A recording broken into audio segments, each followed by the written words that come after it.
everybody, welcome back to those who've been hanging with me for some time, and welcome to people who are new to my channel. So I'm an intuitive and a medium. I'm going to try to talk a little louder. Adela Levine here, and today I wanted to get into the subject that I was really kind of trying to figure out the umbrella title that I wanted this to be under. So I'm going to go with spirits that walk between the worlds. So there is kind of a broad explanation to this. A lot of the times we think of spirits walking between the worlds, people think of someone who has passed and is now like stuck. That's not what I'm talking about. And actually, spirits don't really get stuck when they pass. They kind of bump out of their bodies pretty quick. And I've covered this on other videos on what happens just after we die. But I'm not saying there aren't spirits that don't have trauma and loop time, which I've explained before. This is more about spirits, meaning our spirit, that can sometimes walk between the worlds, whether it's a coma. And from my experience, and this is just what I've experienced, and because I am definitely a believer in medical science and such, but Alzheimer's and dementia, and even those who are trapped in their bodies due to physical problems, through their mind not being able to function in the capacity of communicating with us verbally and such and things like this. So there is kind of a range if you think about it. So I want to kind of explain. I get asked a lot of times, is there a way to communicate to people who are in comas, people who are in like I said, trapped in their bodies, having a mental condition that, meaning their mind isn't able to communicate in the way that we're used to. And I'm going to tell you this because it's Thanksgiving and I just kind of want to be a little more vulnerable. I know this could be a hard time for a lot of people who have lost someone. So that you can use what I'm about to explain to you with communicating to those who have passed. By the way, this isn't just, okay, these are people stuck. Again, this is not stuck. This is walking between the worlds, which most spirits are doing anyway. But I'm adding to that is people who are physically here alive, but may not be able to communicate verbally. Okay. So I'm going to share a story to kind of explain. When my father was passing, he went into a coma, and he was a dialysis patient for 36 years, one of the longest living. And so his body obviously had enough over time. That's a long time. He's in a lot of medical books, and that's a whole nother story. But if you're wondering if I knew he was going to pass, I did. That's another story as well. So I was prepared for this, but no one's really prepared. Even when you know, like I know, it's still difficult. So my father's favorite holiday was Thanksgiving. So I am telling you, honestly, I did not plan this video to come out this way. I decided to sit down and let it come out organically. So most of my videos, I do this organically, but this is usually I have kind of a thought plan. I don't write notes and things like this, but usually I have some kind of thought plan to what I'm going to do, but not today. So I'm allowing this to come through in this kind of way. So he was in a coma. Everybody had told me to prepare for him to have passed. I was quite young. I was in my mid-20s. And I had been talking to that realm, but I was definitely not professionally doing it. And I definitely still was in denial a little bit for some time. However, I started to embrace it a little bit more and more. And when he was in the coma, I went up to him and I I did a physical thing where I like, kind of crouched down and looked and see, okay, his eyes were kind of cracked open, and it was my way of finding a place to focus on. I'm going to focus on his eyes cracked open. So I'm going to kind of use that as a guide that, I'm talking to him. So I looked and I could see his spirit was moving towards his wife. My aunt uncle raised me, so this, I called her my mother, though. I've already explained that. My mother died when I was 10 days old, and my aunt uncle raised me, and I called them my parents, of course, because it's, it's like basically being adopted within the family. And so he was going towards my mother, which was the love of his life. And that's a whole nother story, I'll say, for a book. But anyway, so I could see he really wanted to go there. So I kept saying to him, Daddy, come back, Dad, come back, and for some reason, intuitively, I knew if I cheated the system, I had an intuition, by the way. And I will tell you that you're not allowed to bring people back. You're not allowed to tell people, like, come here or come there. This is in the coma form. I'll explain the other ones in a second, okay? So just take note. And so I was trying to say to him, come back, and I had a feeling I wasn't allowed to just tell him, you should live or not live, or tell him what to do. But I had a feeling if I lured him in a different way. So I said, we don't know what you want to do with your things. And, basically, like, you don't have anything written down. So, we need to know. You need to just come back to tell us. Just don't go yet. Everyone pretty much in my family was like, yeah, okay. She's just not accepting his passing. Yeah, they thought it was strange, but it was my thing, and I would do it, alone with him. So, my family was very well versed with hospitals and such. So they had decided, and so believe me, they were there. They finally decided after many days to leave the hospital. The hospital knew us quite well because, like I said, my dad was quite well known in that world, so we were able to sleep at the hospital. That's another story. And so they finally decided to go to lunch. They went to lunch, and it was just me and another sibling of mine sitting there.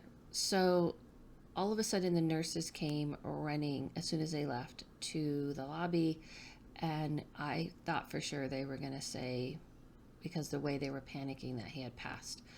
Which, now that I look back on it, they wouldn't panic. If someone was passing, they would be real calm. But they came running saying, he's up, he's up, he's up, he's up. He's asking for a pen, and he's doing this because he had a tube in his throat. He had the life support, breathing for him, so he couldn't talk, and a feeding tube and the whole works. So he was doing this. And they were really weirded out. They said he sat straight up. Now, I was in shock. My sibling was like, well, maybe I believe in something now. She was in shock. And I'm not saying this to kind of be bragging about anything or trying to say something about myself, but it was something I learned. I said, wow, okay, if I talk to the spirit may be able to hear me. That was my first lesson. Did he pass? Yes, he passed a month later, but he did add some time. And I did get to talk to him and things like this. So, since then, I have had the same experience. I'm going to tell you another little story. I'm going to tell you a couple stories, and then I'm going to tell you some things to help you understand if you have someone who's going through this, because I feel like at the holidays, it brings up a lot of joy and sadness, and it brings up sadness for people who are no longer with us, but it also brings us sadness to people who are drifting between the worlds, who have these types of diseases and things that are happening to their bodies, people who may be in your life who have, like I said, maybe they were in an accident or they were born this way where they can't verbally communicate. And so we always get these picture perfect, images through the media of what Thanksgiving is and the holidays are and Christmas. And when you have real life stuff, it stirs something. And I understand this. So this is my compassionate side, which is all the time, but I just want to say I understand this. So I want you to, I feel like it's a good time. Oh, here's my kitty. Oh, okay. She's good. All right. Okay. She just knocked my mic. Oops, sorry. She got scared. She got a little, but she's so sweet. Like, it's like she knows. Yeah, hey guys, don't feel bad. Like, I picked her up and she got like, oh, she's picking me up. Yes. Okay. So you saw her tail. Wonderful. Okay. One of my kitties. It wouldn't be a video without a kitty appearance. So anyway, so I kind of understand that sort of thing. So you can use this, the things I'm going to show you. So the other story is, I did a reading. This was early on. I was professionally reading. It was a medium reading, and I kept talking to this girl's grandmother. Her grandmother was telling me over and over that she had left a list of rings for her grandchildren and everyone she cared about, and that she had a list of rings too that she wanted them to have. And the girl was like real confused because she was, oh, well, my grandmother's actually alive, but she has dementia. Again, I learn all these things I discover about my abilities through practice, through doing. I'm all, oh, wow, okay. So I said, I'm sorry, I don't know what's happening. That's really strange. I go, and for me, on my own, I took note. I guess this is something I can do, is talk to people who are pretty much drifting between the worlds. Even though it happened to me with my father, this was very different. This was someone like alive, but with her brain not functioning in the correct way. So I don't know why, for me, I just kind of saw it as a little different. So, and I was surprised. So I said, oh, I'm so sorry. She goes, no. She goes, this is interesting. She goes, I'm going to, she goes, I don't know. She said, all this stuff you're saying about her and how you're describing her and the way she talks is all definitely her. She goes, this is interesting. We both found it interesting, and she was very kind about it. And, I finished the rest of her reading. This was back in the day where I would just talk to a bunch of people. Now when I do medium readings, you tell me specifically who you want to talk to. Well, about a year later, and this is why confirmations are key, I get a call, an email, and she says, I just want you to know you did this reading for me. And she described the reading, and of course I remembered it because it was very, significant. And she said, I want you to know my grandmother passed, and we did find this list that she left of rings that she wanted us to have. So I want you to know you were talking to her. And then that just sealed it for me. Okay, so we can talk to people who drift between the worlds. It's their spirit we're talking to. So what I would like to say to you is, if you have someone in this, and I won't tell this story because it's actually not really much of a story, but I did discover the same thing with Alzheimer's patients, where I had someone who wanted me to try things out, and I actually did this even on my own with someone I was visiting with, and I could hear them talking to me, and as I heard them, the actions would happen, and I would get the confirmations. And so I really believe that there's a way to communicate.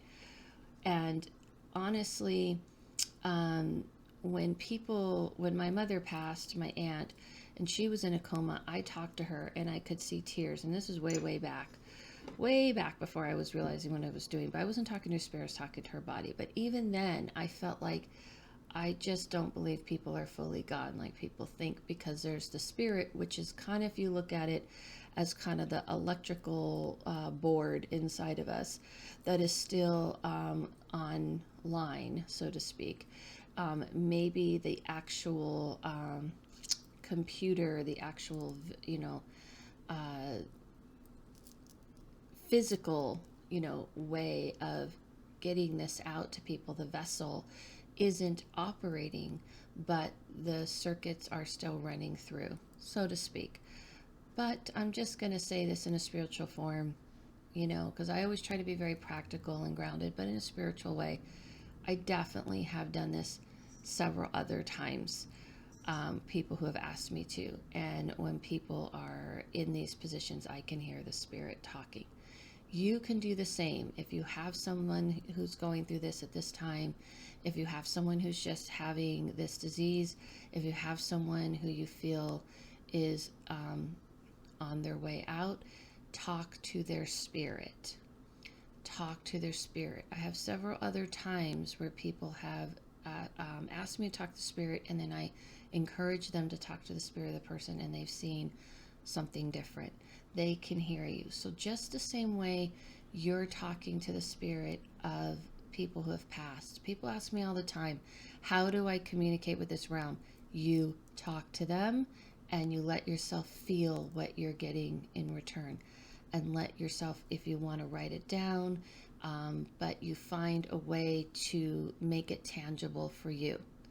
So people have asked me this question a lot, and do I think it's possible? Absolutely. Why is it? Because I do believe that there's two bodies, and some people call it the spirit body and the physical body. I do believe it's two bodies. It's not, I think I don't use the word body because it's not really a body, but there's an energy form, and it's an energy sphere, and that sphere can come out and it can be communicated to. And if you just kind of look at it like, okay, I know that the electronics, the actual like computer is malfunctioning, but I feel like all the information is still there. So I'm going to find a way to get to it. But like I said, in a spiritual form, you see the spirit cord going from your spirit to their spirit, from your spirit to their spirit, and you use it as a communication, like you're sending information to them. So I'm just going to keep it short and sweet because I have a long week. Those of you who listen to The Witch and the Medium know that we are not doing a podcast this week because of Thanksgiving. We're taking a break. Hope that's okay with you. I want to thank everybody who came to my class opening up the third eye. It went really awesome. I want people to know that I'm going to be doing classes either twice or once a month. I think people are voting that they would like once a month. I'm not sure. You guys can, put your comments below. Please remember to like and subscribe and comment. But I am doing my next class on Journey to the Other Side. This is going to be a journey. It is not a meditation. People think it's a meditation because the way I describe it, meditation is grounding. This is using music to lift you and help you see that realm. It's kind of the beginning of inching into classes about how to communicate with that realm. But I want to take you there. I have been doing this for about 5 or 6 years, so don't worry. If you can't make the class live, I send out an email to after the classes end to everyone who attended the class. You will get the recording. So I'm meaning if you sign up for the class, you will get the recording. So don't worry if you can't attend it live. It's going to be December 14th at 9 a.m. I listed it in the comments. You do have to just, you can download Zoom, the app, or you can go directly to the website. I will have all the instructions in the email sent to you. I don't want to bore everybody with it here, but basically there's a code and a password and all that sent to you. So I'll do videos on my Instagram. Follow me at Dale Levine, and I'll do videos on explaining what the class is and explaining what to do. Believe me, more and more. We have plenty of time. I want to say to you guys on this holiday, know that the spirit world doesn't care about dates and things like this. We do. So the fact that you may be feeling and sensing them more than usual is because you are the one alert and aware of them there. You're the one that is paying attention and putting energy towards them. And so you're picking up what they've been sending to you all along. So don't feel like you have to wait for holidays and birthdays and things to communicate. And I hope that this other information I gave you helps with the understanding that there is still a way to connect with that realm. Thank you guys so much. Follow yourself. Have a good holiday. If you don't celebrate this, then have a great week. And listen to your inner compass. And I'll see you guys soon.